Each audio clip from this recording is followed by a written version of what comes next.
passageiros do mundo do sobrenatural. Hoje eu trago para vocês mais um vídeo da playlist de crimes misteriosos aqui no canal. Porém, antes de falar a respeito desse vídeo, convido a todos a darem uma passadinha aqui embaixo na descrição e conhecerem as redes sociais do canal. O blog Passaporte para o Sobrenatural e o Instagram @milas_freitas. Além disso, já deve ter passado aqui por cima o nosso card do canal de gameplays. Ou seja, se você gosta de games, vá lá, se inscreva e participe das nossas lives e dos jogos gravados em estreia. Então, pessoal, conforme eu lhes falei, hoje lhes trago mais um vídeo da playlist de crimes misteriosos. No vídeo de hoje, conheceremos a história de um homem que até hoje sua verdadeira identidade é um mistério. Esse homem chegou a um quarto de hotel apresentando um comportamento meio estranho e de lá não mais saiu vivo. Conheçam a história do crime do quarto 1046 do Hotel President de Kansas. Querem saber mais a respeito desse misterioso crime? Convido-os a tomarem parte dessa investigação junto comigo, mas após a intro do canal. Até já!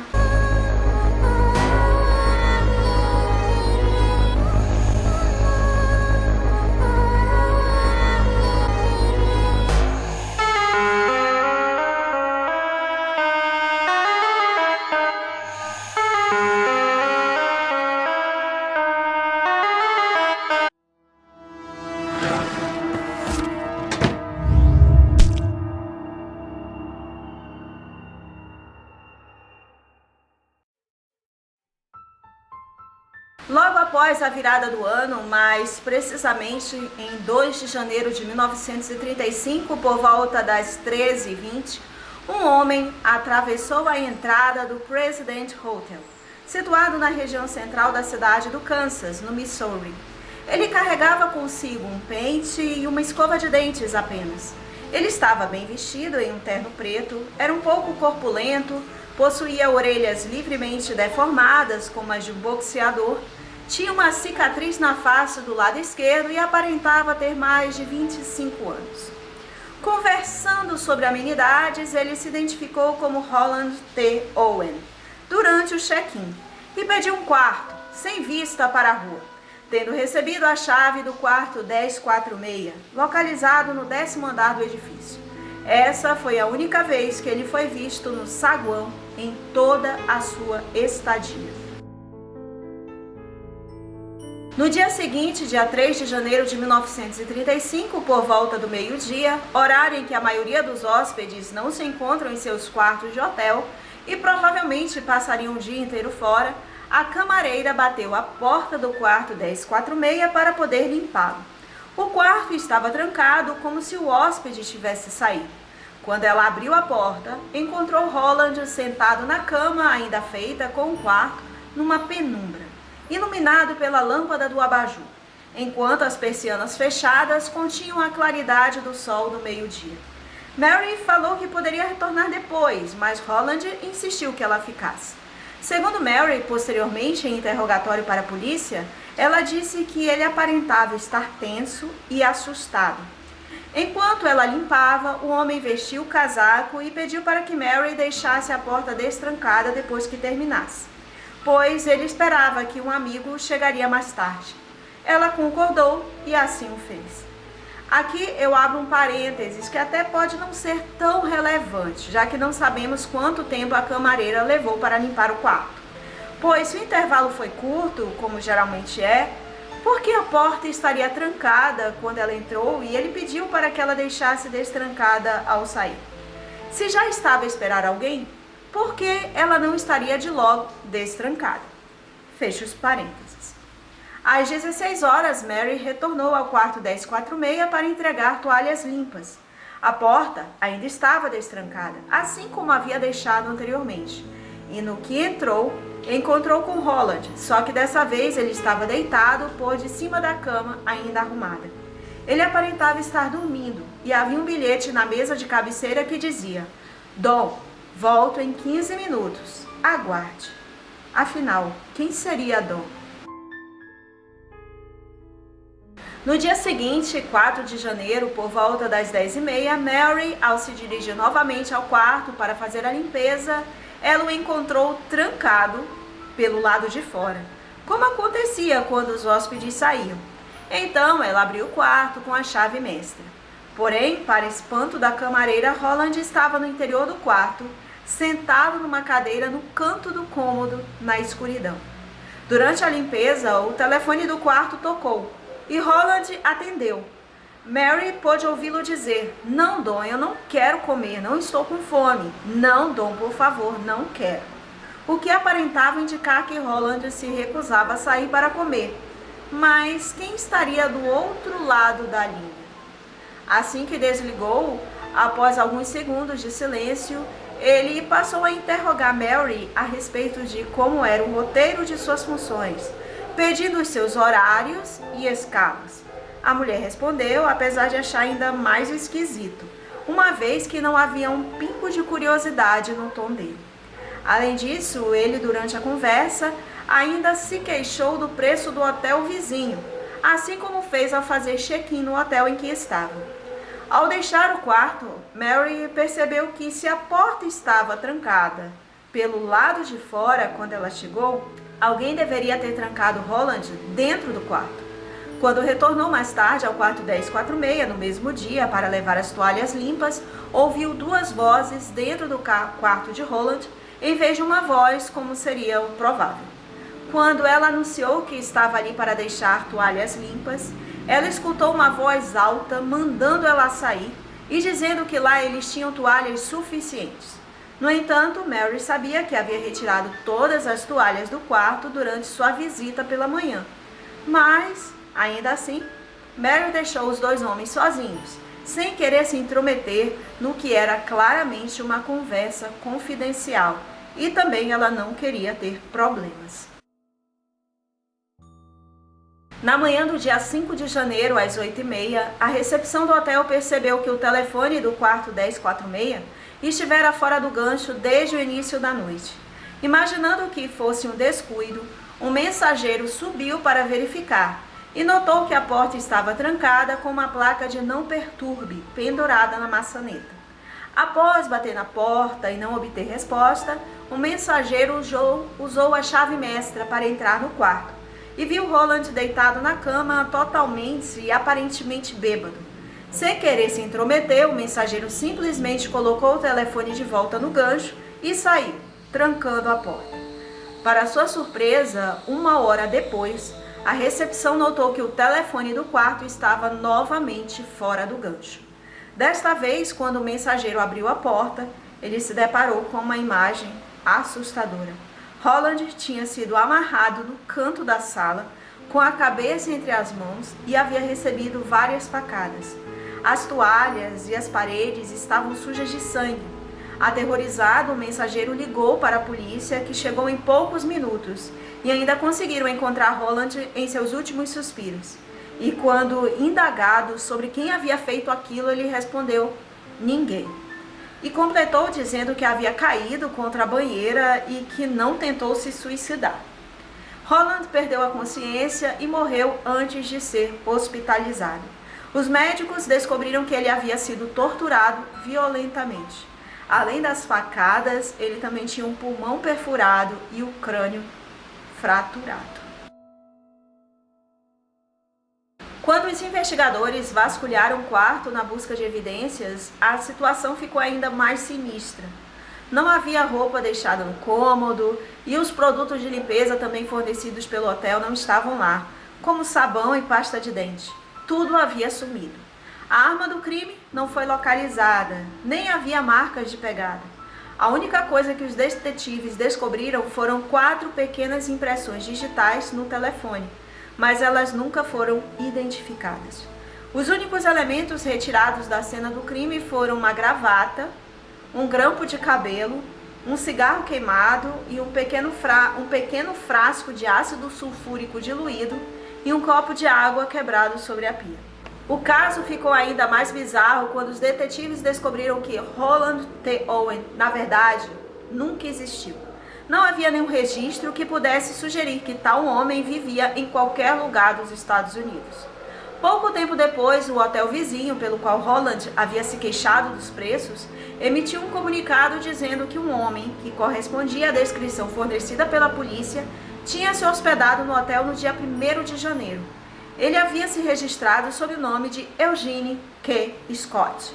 No entanto, após uma investigação mais aprofundada, a polícia também chegou à conclusão de que nenhum homem chamado Eugene K. Scott tinha qualquer registro que provasse a sua existência.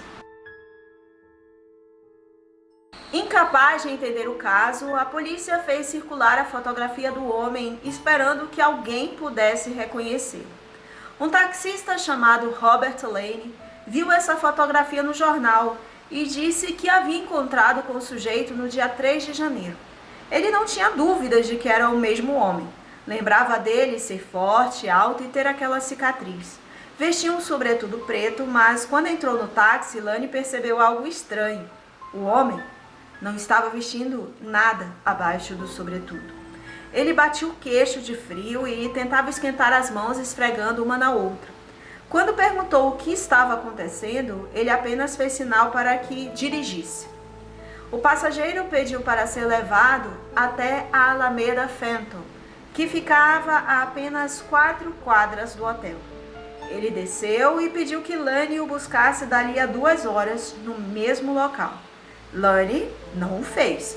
Depois que o passageiro saltou do carro, ele percebeu que havia uma mancha de sangue no banco de trás e ficou com receio de que o sujeito pudesse ser um louco ou estar envolvido com algo ilegal. A última vez que ele viu o passageiro foi quando ele desceu a Fenton, sumindo na escuridão. A polícia perguntou para todos os moradores na rua se conheciam o sujeito, mas não obteve nenhum resultado. Ninguém o conhecia ou sabia algo a respeito dele. Um atendente de bar que ficava ali perto também reconheceu a fotografia divulgada. Disse ter visto o sujeito no estabelecimento, cercado de várias mulheres, no dia 4 de janeiro. Ele pagava bebida a todos e havia comprado uma garrafa de uísque, que guardou no bolso do sobretudo preto antes de sair. As mulheres que foram interrogadas, todas elas prostitutas conhecidas da região, disseram ter falado com o homem. Ele disse que seu nome era Tom ou Don e que era de fora da cidade. Para uma disse que vinha de Salt Lake, para outra afirmou que ele tinha vindo de Los Angeles. Uma mulher chamada Paula Thompson afirmou que o sujeito agia de modo estranho. Não falava coisa com coisa e que em determinado momento perguntou o que dia era, o ano e quanto tempo faltava para chegar o Natal, o que ela achou muito estranho, já que estavam no início do ano. O sujeito queria apenas beber na companhia de alguém. Não queria fazer programa. Paula disse que ele estava apreensivo e que não revelou muito. Disse, no entanto, que era casado, tinha filhos e que trabalhava com seguros, ou algo assim. Fumava muito ao ponto de acender um cigarro atrás do outro. Outra mulher, Alice Tate, disse que percebeu que o homem estava armado. A pistola se destacava no coldre por baixo do sobretudo. Ele percebeu que ela viu a arma e ele a tranquilizou dizendo que era policial. Alice também chamou a atenção para o fato do homem perguntar que dia era. Em seguida, ele disse algo ainda mais estranho. Quantos anos faltam para 1965? E desconversou.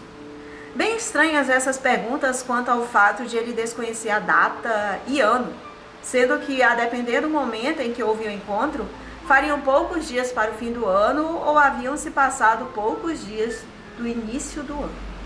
Há ainda outras testemunhas relacionadas aos acontecimentos de dentro do hotel. Em 3 de janeiro de 1935, durante a tarde, o President Hotel recebeu mais 2 convidados. O primeiro foi uma mulher chamada Jean Owen, que não tinha parentesco com Holland, apesar do mesmo sobrenome. Ela tinha vindo de Kansas City para encontrar seu namorado naquele dia e decidiu ficar por lá ao invés de dirigir para a sua cidade natal, que ficava nos arredores. Ao se registrar no Hotel President, Jean Owen recebeu a chave do quarto 1048, bem ao lado do quarto 1046 de Holland. Ela disse ter escutado muito barulho proveniente de discussões entre homens e mulheres que falavam em voz alta. A outra hóspede era uma mulher que costumava frequentar os quartos dos clientes do hotel durante a noite. Na noite do dia 4 de janeiro, ela entrou no hotel em busca de um homem do quarto 1026. No entanto, a mulher não conseguiu encontrar a pessoa que estava procurando. Depois de procurar por mais de 1 hora em vários andares, ela desistiu e foi para casa. Ambas as declarações das mulheres levantariam mais dúvidas sobre os reais objetivos do homem do quarto 1046. Diversas pessoas tentaram identificar o corpo, mas nunca foi chegada a uma conclusão. 2 meses depois, com a investigação já fria, os policiais decidiram enterrar. A mídia anunciou que a polícia enterraria o corpo em uma cova anônima. No dia seguinte, uma florista entregou na delegacia um buquê de 13 rosas, acompanhado de um bilhete que falava que as flores iriam no topo do caixão, e também uma quantia em dinheiro que seria destinada ao funeral. No fim do cartão estava escrito: Amor Eterno, Luiz. A polícia tentou descobrir quem havia enviado o dinheiro e o cartão, mas foi tudo em vão. Enquanto o funeral era preparado, uma pista em potencial surgiu a partir de um telefonema anônimo de um homem que afirmava ser o cunhado do falecido.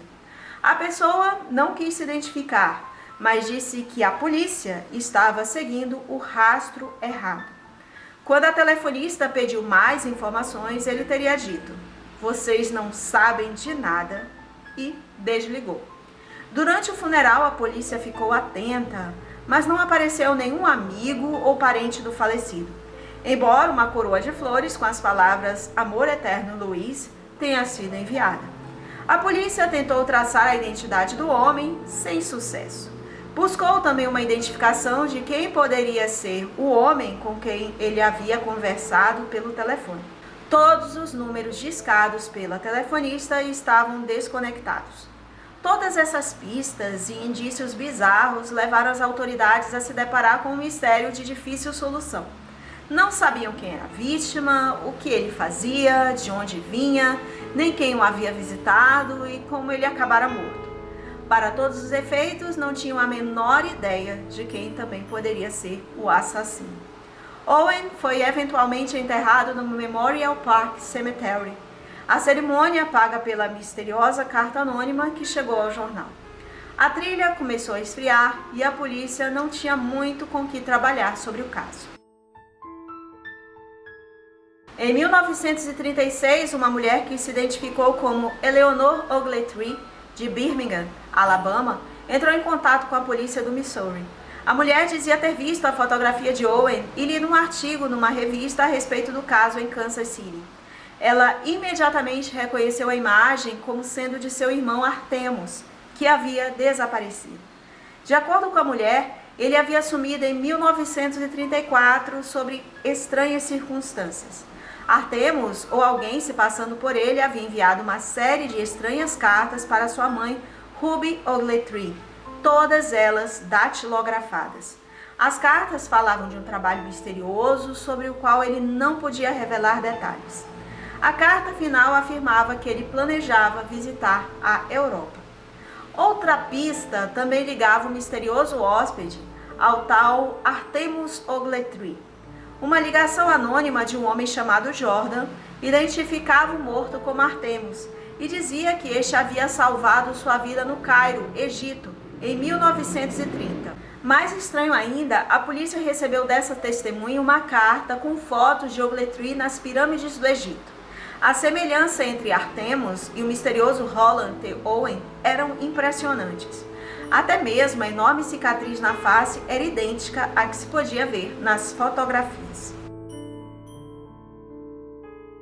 Em 2003, John Horner, um bibliotecário da Kansas City Public Library, foi contactado por um telefonema anônimo. A pessoa dizia ser um construtor que havia encontrado uma estranha caixa no sótão de uma casa abandonada em que estava trabalhando. Horner havia escrito uma matéria sobre o caso em 2000 e a pessoa achava que ele poderia se interessar pelo material contido na caixa. Horner achou dentro dessa caixa uma pilha de recortes, fotografias e artigos publicados sobre o caso Owen/Ogletree. juntados ao longo de anos e meticulosamente arranjados de uma maneira muito profissional. As fotografias de cena de crime e de autópsia chamaram especialmente a atenção de Horner, que jamais havia visto um material tão completo sobre esse fascinante mistério. Uma vez que era um material autêntico, ele concluiu que o dono provavelmente era um policial que continuou pesquisando o caso, mesmo tendo se passado muitos anos. E ele também trazia uma teoria que poderia ter acontecido. Esse misterioso caso do crime quarto 1046 cada vez mais apresentava mais questionamentos sem solução, dando origem a várias teorias sobre o que realmente poderia ter acontecido. Essa teoria foi apresentada quando do conteúdo da caixa que chegou às mãos de Horner, a que eu falei do tópico anterior. Quem reuniu aquele material teceu uma teoria a respeito do que poderia ter acontecido naquele final de semana no hotel. Sua teoria, datilografada com muito cuidado e guardada em uma pasta, descrevia um possível triângulo amoroso entre Ogletree e uma mulher misteriosa chamada Louise, supostamente a esposa de um criminoso ou de um político influente. O texto conjectura que Ogletree pode ter sofrido um tipo de colapso nervoso e se hospedado no hotel com o intuito de cometer suicídio. Entretanto, ele teria sido encontrado por alguém contratado para matá-lo, em virtude do relacionamento com Louise. Ele teria sido torturado e morrido de maneira medonha, bem diante da amante. A mais fantástica das teorias se concentrava no fato de que o hóspede supostamente jamais deixou o quarto 1046, mas ainda assim foi visto por testemunhas andando pelos arredores de Kansas City. Teoristas acreditam que de alguma forma Owen Ogletree tenha se valido de algum conhecimento sobre portais e passagens dimensionais para entrar e sair do hotel. Nesse caso, ele teria usado o quarto como base de operações, deslocando-se para outros lugares e até, quem sabe, outras dimensões. Isso poderia até explicar as perguntas dele sobre que dia e em que ano estava. Para dar suporte a essa teoria, temos eventos sobrenaturais que passaram a se dar no local. Algumas testemunhas mencionam curiosos avistamentos no hotel ocorridos dali em diante. Nesses encontros inusitados, sempre nos corredores, escadas e salões do hotel, um homem ou silhueta é vista. A figura espectral é descrita sempre da mesma maneira. Um homem alto e forte, às vezes vestindo um sobretudo preto fechado e um chapéu dos anos de 1930. Sua expressão sempre é a mesma: perdido, desnorteado e assustado. Algumas testemunhas afirmam inclusive ter falado com essa figura misteriosa e essa ter perguntado a elas onde estava e qual era o ano. Seria então Owen Ogletree preso ao local? Não por acaso o quarto 1046 também se tornou ponto focal de assombrações, com relatos recorrentes sobre ruídos, passos e gritos, mesmo quando o local deveria estar vazio. Funcionários do presidente descreveram encontros fortuitos com a figura que parece ter a capacidade de atravessar paredes e portas e que costuma ser visto nas imediações do 10º andar, de preferência no corredor que leva ao quarto 1046. Então, quanto a esse caso, o que dizer? Nunca se soube a verdadeira identidade da vítima. Supostamente seria Ogletree, baseado em semelhanças de foto. Por que ele se hospedou em 2 hotéis usando nomes falsos? De quem ele pretendia se esconder? Quem era a Dawn com quem ele conversava no telefone? Quem seriam as pessoas com as quais ele discutiu no quarto e como elas chegaram até ele? Será que não havia um controle de acesso no hotel ou seriam outros hóspedes? Algumas pessoas alegaram que o viram fora do hotel, no bar, por exemplo, no táxi, durante sua estadia, e a princípio não há nada informando que em algum momento ele deixou o quarto. Seria falta de controle de acesso pela recepção do hotel? Quem seria Louise, que encaminhou o buquê de flores e o dinheiro para o funeral e o enterro? O que se pode dizer sobre o caso do quarto 1046? Talvez A única certeza que se tenha é que nada é o que parece ser. Não há suspeitos e nem indícios que apontem para algum responsável. Tudo o que se sabe é que uma morte aconteceu, mas não em que circunstâncias ou quem a causou. Quem era Roland T. Owen, ou Ogletree, e o que aconteceu com ele? Parece que infelizmente jamais saberemos, e esse caso continuará sendo um mistério sem solução. Então, pessoal, você já tinha escutado falar a respeito desse crime misterioso do quarto 1046? Quem será esse Owen? Porque esses questionamentos que eu coloquei, né? Muitas questões, muitas perguntas, interrogações e nenhuma resposta. Será que realmente era o Ogletree? Eu pesquisei para ver se foi feito posteriormente o exame de DNA, mas nunca foi feito. Então, vai saber quem era essa pessoa, por que ela agiu dessa forma, será que em algum momento realmente ela saiu do hotel e encontrou essas outras pessoas? Vai saber. Isso é um crime misterioso. Espero que vocês tenham gostado desse vídeo. Deixa aqui nos comentários a opinião de vocês. Se vocês conheciam esse caso, qual é a teoria que poderia ser aplicada, o que poderia ter acontecido, eu quero saber aqui embaixo qual a opinião de vocês a respeito. Então, pessoal, espero que vocês tenham gostado desse vídeo. Se vocês gostaram, dê um like. Não se esqueçam de compartilhar esse vídeo com seus amigos, porque assim também ajuda o canal. Se é a sua primeira vez aqui no canal, você chegou a partir desse vídeo e gostou, inscreva-se aqui embaixo e ative o sino de notificações para ficar sabendo a respeito dos próximos vídeos. Porque além desse vídeo da playlist de crimes misteriosos, há uma playlist de mistérios, lenda, lado sobre dos games, ufologia e muitas outras.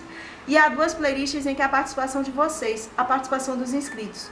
Uma de experiência sobrenatural e outra de foto ou fotografia fantasma. Ou seja, se você vivenciou uma experiência sobrenatural e queira compartilhar aqui no canal, vou deixar meu e-mail aqui embaixo. E na descrição você pode me encaminhar seu e-mail com o assunto experiência sobrenatural. Ou então pode encaminhar via áudio no WhatsApp que eu vou deixar aqui embaixo e na descrição. Apenas peço que se identifique e diga a sua localidade para que eu entre em contato. E se você tem uma foto, fotografia fantasma, ufológica inexplicável e também queira compartilhar aqui no canal, vou deixar meu e-mail aqui embaixo e na descrição. E você pode me encaminhar seu e-mail com o assunto foto ou fotografia fantasma, para que eu faça um vídeo e compartilhe aqui com todos. Então, muito obrigada por assistir e até o próximo vídeo de crimes misteriosos aqui no canal. Beijo, tchau!